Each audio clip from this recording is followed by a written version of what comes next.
বিসমিল্লাহির রহমানির রহিম। আসসালামু আলাইকুম। আমি মোহাম্মদ সাইফুদ্দিন পলাশ, সুন্দরবন ট্রাভেল এজেন্সির পক্ষ থেকে সবাইকে অনেক অনেক শুভেচ্ছা ও স্বাগতম জানিয়ে আজকের আপনাদের সামনে বর্তমান পরিস্থিতি নিয়ে কিছু কথা বলার চেষ্টা করব।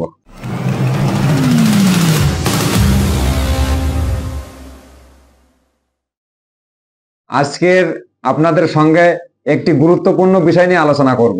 বর্তমান প্রেক্ষাপটে আপনারা ভাবছেন যে ইউরোপ যাওয়া কঠিন হয়ে যাবে। আসলে বাস্তবতার দিক দিয়ে দেখতে গেলেই সমস্যা কিন্তু আমাদের দেশের ভিতরে। আমরা যারা ইউরোপ নিয়ে কাজ করি আমাদের কোনো সমস্যা হবে বলে আমি মনে করছি না। তার কারণ হচ্ছে আমাদের কাজ কিন্তু ইন্ডিয়া থেকে হয়।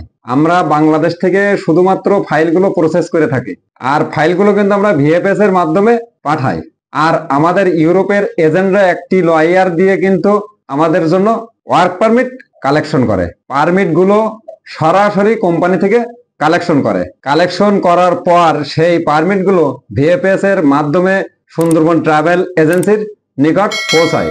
আমরা রিসিভ করার পর কিছু ডকুমেন্টস অ্যাড করে তারপর অ্যাপ্রুভালের জন্য আবেদন করি। 40 থেকে 45 দিনের মধ্যে অ্যাপ্রুভাল হওয়ার পর স্টিকার, এই স্টিকারের জন্য আবার ভিএফএস এর মাধ্যমে ইন্ডিয়া পাঠাতে হয় এম্বাসিতে।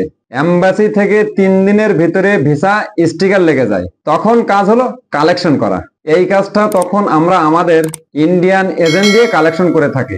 সেই এজেন্ট আমার কাছে পাঠায়, অর্থাৎ বাংলাদেশে পাঠায়।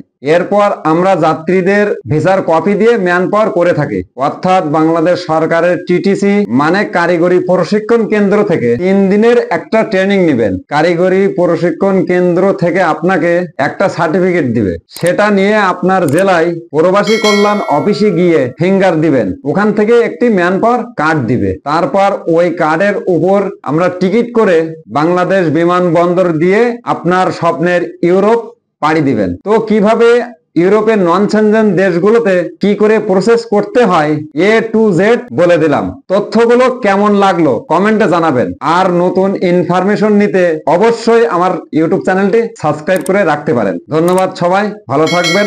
আপনাদের ইউরোপ যাত্রার স্বপ্ন সফল হোক, সুন্দর হোক, এই প্রত্যাশা কামনা করে আজকের মতন এই ভিডিও থেকে বিদায় নিচ্ছি। আসসালামু আলাইকুম।